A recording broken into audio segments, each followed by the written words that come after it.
कल मेरे नाल एक बड़ा अजीब वाकया होया है।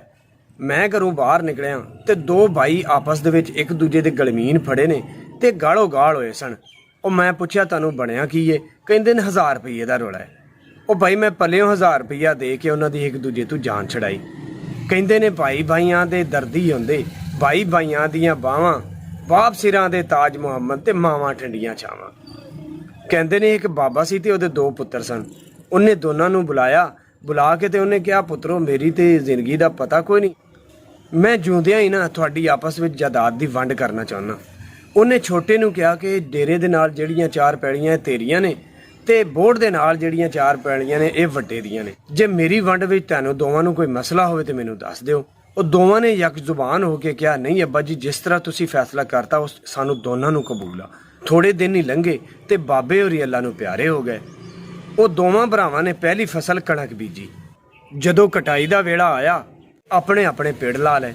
ਵੱਡੇ ਨੇ ਕਿਹਾ ਕਿ ਉਹ ਮੇਰਾ ਛੋਟਾ ਵੀਰ ਆ, ਮੈਨੂੰ ਤੇ ਇੰਨਾ ਵੱਡਾ ਮਸਲਾ ਵੀ ਕੋਈ ਨਹੀਂ, ਮੇਰੀ ਔਲਾਦ ਵੀ ਜਵਾਨ ਆ ਤੇ ਲਿਹਾਜ਼ਾ ਉਹਨੇ 5 ਗੱਡੇ ਆਪਣੇ ਚੱਕੇ ਤੇ ਛੋਟੇ ਵੀਰ ਦੇ ਪੇੜ ਤੇ ਜਾ ਕੇ ਸੱਟਦੇ। ਉਦੋਂ ਛੋਟੇ ਨੇ ਸੋਚਿਆ ਕਿ ਮੇਰੇ ਤਾਂ 2 ਹੀ ਬੱਚੇ ਆ, ਮੇਰਾ ਇੰਨਾ ਵੱਡਾ ਖਰਚਾ ਨਹੀਂ ਆ। ਉਹਨੇ ਵੀ 5 ਗੱਡੇ ਚੱਕੇ ਤੇ ਵੱਡੇ ਦੇ ਪੇੜ ਤੇ ਜਾ ਕੇ ਸੱਟ ਆਇਆ। ਸੁਬਹ ਦੋਨਾਂ ਨੇ ਗਿਣੇ ਤੇ ਉਹਨਾਂ ਦੋਨਾਂ ਦੇ ਗੱਡੇ ਪੂਰੇ ਸਨ। ਦੂਜੀ ਰਾਤੀ ਫੇਰ ਉਹਨਾਂ ਨੇ ਇਸੇ ਤਰ੍ਹਾਂ ਕੀਤਾ ਤੇ ਤੀਸਰੀ ਰਾਤੀ ਨਾ ਉਹਨਾਂ ਦਾ ਆਪਸ ਵਿੱਚ ਟਕਰਾਅ ਹੋ ਗਿਆ।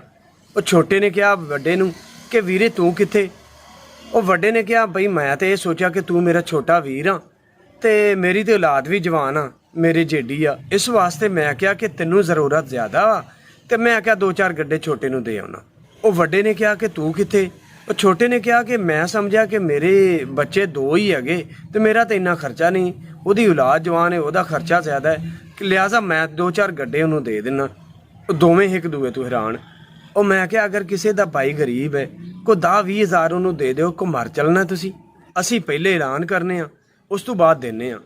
ਉਹ ਸਾਨੂੰ ਮਸਲਾ ਹੋਵੇ ਨਾ ਹੋਵੇ ਸਾਡੀ ਜ਼ਨਾਨੀਆਂ ਨੂੰ ਬੜਾ ਮਸਲਾ ਹੁੰਦਾ। ਉਹਨੇ ਪਹਿਲੇ ਹੀ ਕਹਿ ਦੇਣਾ ਹੁੰਦਾ ਕਿ ਉਹ ਤੇ ਹੱਟਾ ਕੱਟਾ ਮਿਹਨਤ ਕਰੇ, ਹਰ ਦੂਜੇ ਦਿਨ ਤੂੰ ਉਹਦੀ ਬੜੀ ਮਦਦ ਕਰ ਰਿਹਾ ਹੁੰਦਾ।